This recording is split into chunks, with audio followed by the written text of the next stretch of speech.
Alguém já tentou dar aquele reset na vida, sabe? Mudar tudo, só para ver os mesmos problemas voltando? Pois é, hoje a gente vai mergulhar de cabeça em um único versículo lá do livro de Colossenses, que talvez explique o porquê disso. E mais importante, oferece um ponto de partida completamente diferente. Vamos começar com uma situação que, talvez soe bem familiar. A pessoa decide, chega, vou recomeçar tudo do zero. Aí vai, cidade nova, emprego novo, hábitos novos. No comecinho é aquela sensação de liberdade, né? Mas, com o tempo, parece que os mesmos padrões, os mesmos velhos problemas começam a dar as caras de novo. A gente se pergunta, por quê? Isso nos leva a uma pergunta que é, na verdade, fundamental. E se o problema não estiver na nossa força de vontade, sabe? No nosso esforço para mudar, mas sim no próprio lugar de onde a gente está partindo, no nosso ponto de partida. Para a gente entender essa ideia a fundo, vamos construir o raciocínio passo a passo, ok? Primeiro, vamos ver por que o nosso ponto de partida pode ser falho. Depois, a gente vai desvendar o que as palavras cabeça e princípio realmente queriam dizer no original. A partir daí, a gente vai ver como isso se aplica a duas criações. Depois, vamos explorar esse título super intrigante, primogênito dos mortos. E por fim, a gente junta tudo para entender o argumento da supremacia. Vamos lá! Então vamos lá, nosso primeiro ponto. Se o nosso ponto de partida natural geralmente é bom, falho, qual seria a alternativa? Um texto bíblico antigo aponta para uma direção completamente diferente. E aqui está o nosso versículo-chave, Colossenses capítulo 1, versículo 18. Prestem bem atenção nessas três palavras, cabeça, princípio e primogênito dentre os mortos. Assim, de primeira, podem até parecer termos teológicos meio distantes, né? Mas vamos ver como elas estão, na verdade, super conectadas e formam um único e poderoso argumento. Certo. Agora a gente vai mais fundo. Para entender de verdade o peso dessas palavras, não dá para ficar só na tradução. As línguas originais, o hebraico e o grego, elas revelam umas camadas de significado que, muitas vezes, a gente acaba perdendo no português. A palavra para cabeça em hebraico é rosh. E o ponto crucial aqui é que, na mentalidade da Bíblia, liderança e origem andam juntas. Ser a cabeça não é só estar no comando, tipo um chefe. É ser a fonte, o guia que define todo o rumo. Agora, a palavra para princípio é onde as coisas ficam ainda mais interessantes.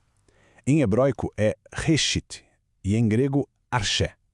A gente não está falando só do momento em que o relógio começa a contar, sabe? Pensa nisso mais como a fonte de um rio, a origem de onde tudo flui, o alicerce de toda a existência. E o que é realmente fascinante é a conexão direta que o texto faz. Reshit é a primeira acima a palavra da Bíblia, lá em Gênesis capítulo 1, versículo 1. No princípio, Deus criou. O apóstolo Paulo não usou essa palavra por acaso, de jeito nenhum. Ele está de propósito conectando Cristo ao próprio ato da criação. E essa ideia de princípio como a fonte de tudo nos leva direto para o nosso terceiro ponto. As fontes que a gente analisou mostram que esse conceito se desdobra em dois campos diferentes, mas que estão totalmente ligados. Então, a ideia é que Cristo é apresentado como a fonte, o princípio, de duas realidades. Primeiro, da criação original, ou seja, de todo o universo que existe. E segundo, da igreja, que é descrita como sendo o corpo dele. Ele é a origem das duas coisas. A conclusão aqui, então, é muito poderosa. A autoridade dele não é algo que foi imposto de fora. Ela vem do fato de que ele é a própria fonte de tudo. Nesse contexto, ser o líder e ser a origem são basicamente a mesma coisa. Isso nos leva à quarta parte da nossa análise, que foca no terceiro termo-chave, primogênito dentre os mortos. Esse título está ligado diretamente a uma nova criação, que foi inaugurada pela ressurreição. Aí surge uma pergunta bem natural, né? Peraí, como assim primogênito dos mortos, se a própria Bíblia fala de outras pessoas que ressuscitaram antes dele? Tipo Lázaro, o filho da viúva. Como funciona isso? A resposta está toda no significado da palavra primogênito. Não é sobre cronologia, sobre quem chegou primeiro na fila. O sentido aqui é de status, de posição, de supremacia. Pensa no primogênito como o herdeiro principal, aquele que tem a honra e a autoridade máxima sobre tudo. Uma das fontes que a gente usou para montar essa análise traz uma analogia que, olha, é brilhante para explicar isso.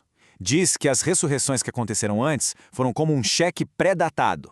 Elas só foram possíveis porque Deus as concedeu com base na garantia futura, na certeza de que a ressurreição de Cristo um dia ia validar todas elas. Era Ele o pagamento final que garantia todo o resto.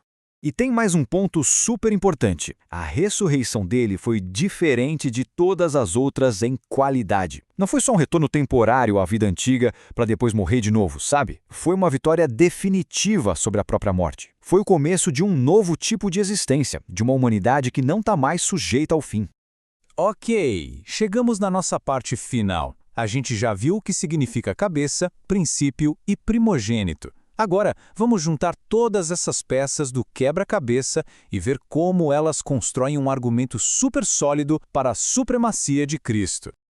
Vamos só recapitular o caso que está sendo construído aqui. Ponto 1. Ele é a manifestação visível de um Deus que é invisível. Ponto 2. Ele é o agente por meio de quem tudo foi criado. 3. Ele já existia antes de tudo e é quem sustenta o universo. 4. Ele é a cabeça, a fonte da igreja. 5. Ele inicia não só a criação original, mas também a nova criação. E por fim, o 6º ponto, ele é vitorioso sobre o pecado e a morte. Dá para ver como cada ponto se apoia no anterior, construindo um argumento cada vez mais forte?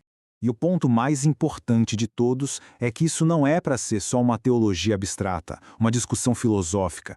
As fontes deixam bem claro que toda essa conversa serve para responder uma pergunta muito prática. No fim das contas, quem ou o que realmente governa a vida de uma pessoa?